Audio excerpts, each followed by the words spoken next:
Good morning 10th class. सबसे पहले तो आपको अर्थ डे की बहुत ढेर सारी शुभकामनाएं। ठीक है बच्चों, तो पिछले लेक्चर में हमने देखा था कि परिवहन सिस्टम ह्यूमन बॉडी में कैसे कार्य करता है। ठीक है, तो परिवहन के लिए वहाँ पे क्या था, हमने हृदय पढ़ा था। ठीक है, जो 4 चैम्बर हृदय मानव में पाया जाता है और उसकी पूरी प्रोसेसिंग पढ़ी थी। फिर हमने एक क्वेश्चन अराइज किया था कि हमें परिवहन की आवश्यकता क्यों होती है। ठीक है, तो परिवहन की आवश्यकता बच्चों में इसलिए होती है कि हमने जो भी डाइजेस्टिव सिस्टम में खाने को पचाया था, ठीक है, तो उसको ब्लड की सहायता से कहाँ पहुँचाना है, प्रत्येक कोशिका और ऊतक तक पहुँचाना है। और वो काम कौन करती है, हमारे ब्लड करती है। ठीक है, और ब्लड में क्या मिलाई जाती है, ऑक्सीजन भी मिलाई जाती है। तो जैव प्रक्रम के जितने भी हमारे टर्म हैं, चाहे वो डाइजेस्टिव सिस्टम हो, चाहे वो रेस्पिरेटरी सिस्टम हो, चाहे वो हार्ट हो, या चाहे जो हम उत्सर्जन आगे पढ़ेंगे, ये चारों ही क्या हैं, एक दूसरे से कनेक्ट रहते हैं। अगर इसमें से एक भी फंक्शन ख़राब हो गया या एक भी सिस्टम में कोई गड़बड़ी आ गई तो हमारा पूरा सिस्टम क्या हो जाता है, ख़राब हो जाता है। ठीक हो गया। तो आज हम बात करेंगे पौधों में परिवहन।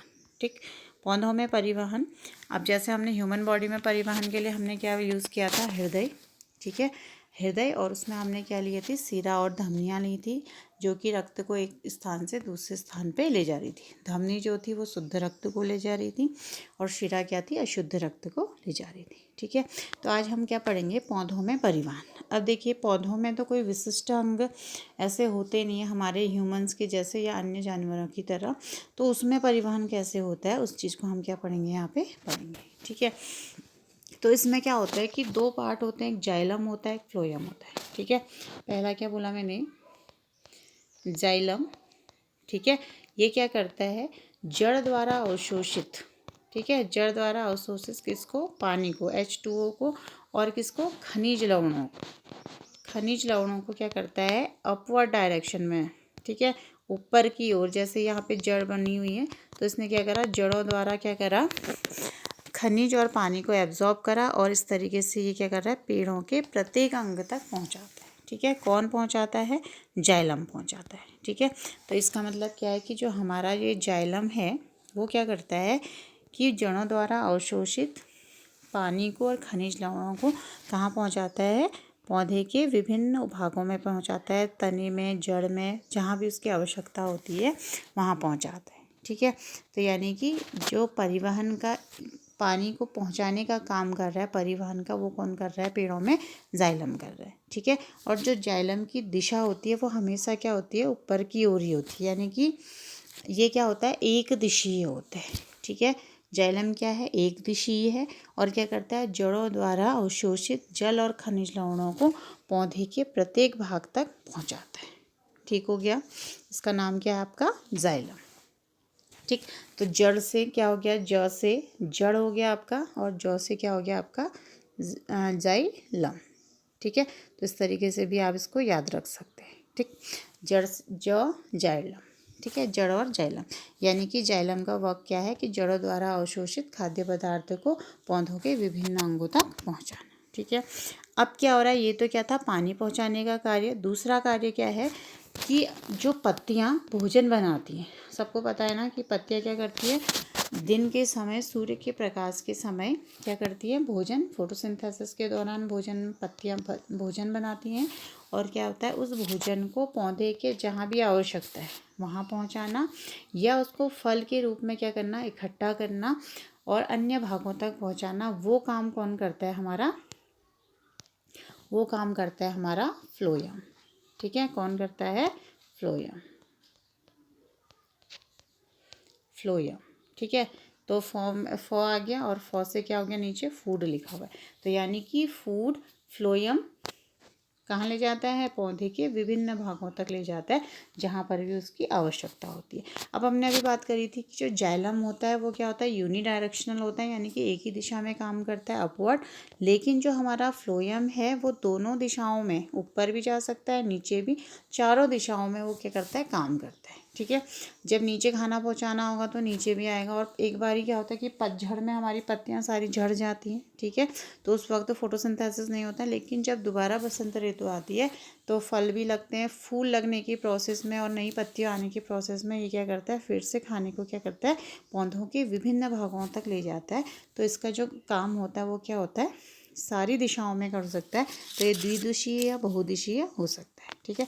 काम क्या है इसका, पत्तियों द्वारा बने भोजन को क्या करना, पत्तियों द्वारा बने भोजन को क्या करना, पौधे के प्रत्येक भाग तक पहुंचाना। वो वाला जो काम है वो कौन करता है, आपका जाइलम करता है, ठीक है। तो पौधों में परिवहन दो तरीके से होता है, उसके लिए दो अंग हैं।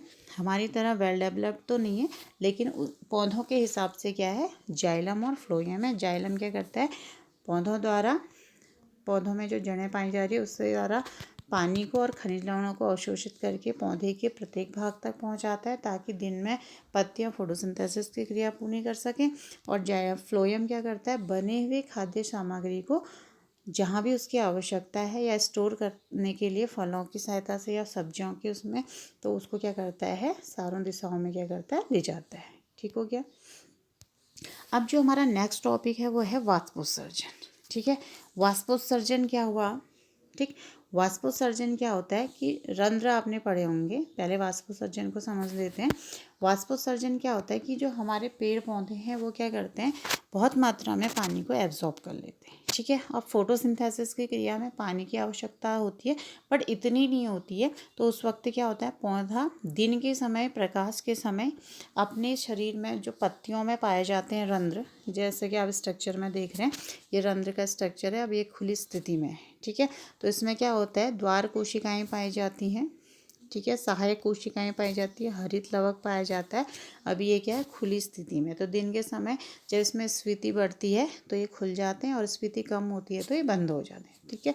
तो ये जो स्टोमेटा का आपका छिद्र दिख रहा है, ये क्या करता है, दो काम करता है। एक तो वाष्पोत्सर्जन का काम करता है, दूसरा ऑक्सीजन और CO2 का विनिमय करता है। किसका, CO2 और O2 का क्या करता है, विनिमय करता है। विनिमय समझते हैं कि प्रकाश संश्लेषण के समय हमको क्या चाहिए, CO2 चाहिए होती है, और क्या चाहिए होता है, H2O तो जड़ों द्वारा अवशोषित होता है, और क्या चाहिए होता है, सनलाइट चाहिए होती है, ठीक है। तो रंध्र ही वो जगह है जहाँ पर वातावरण से CO2 को अंदर लिया जाएगा, ठीक है। और प्रकाश संश्लेषण की क्रिया में आपको पता होगा कि कौन सी गैस बनती है, ऑक्सीजन गैस बनती है। तो रंध्रों के द्वारा ही वो क्या होती है, जो ऑक्सीजन गैस होती है वो वातावरण में छोड़ी जाती है, ठीक है। और दूसरा काम क्या है रंध्र का, वाष्पोत्सर्जन करना। क्या है बच्चों, वाष्पोत्सर्जन करना, वाष्पोत्सर्जन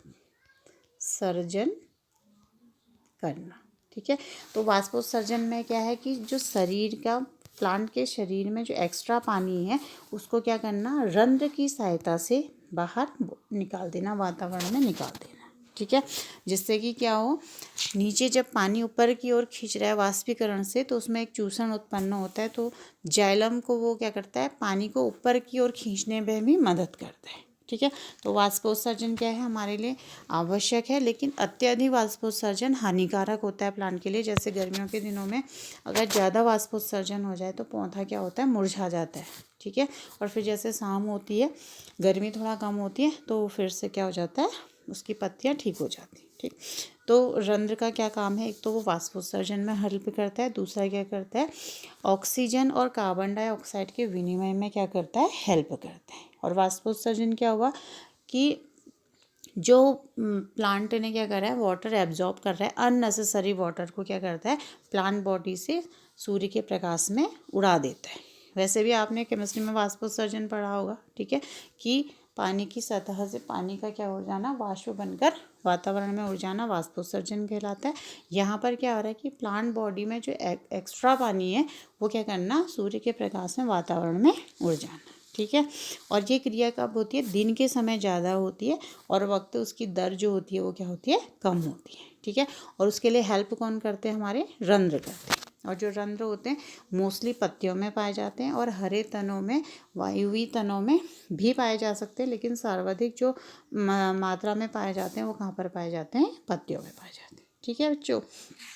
तो आज के लिए इतना ही है। फिर मैंने आपको इसमें क्वेश्चन आंसर अभी PDF के रूप में भेजें, तो आप इसको कर लीजिएगा। मैंने इसमें आपको वाष्पोत्सर्जन से रिलेटेड और पौधों में परिवहन से रिलेटेड कुछ ऑब्जेक्टिव टाइप और कुछ लॉन्ग क्वेश्चन भेजने हैं, तो इसको आप कर लीजिएगा। फिर हम कल उत्सर्जन की बात करेंगे। ठीक है, थैंक यू।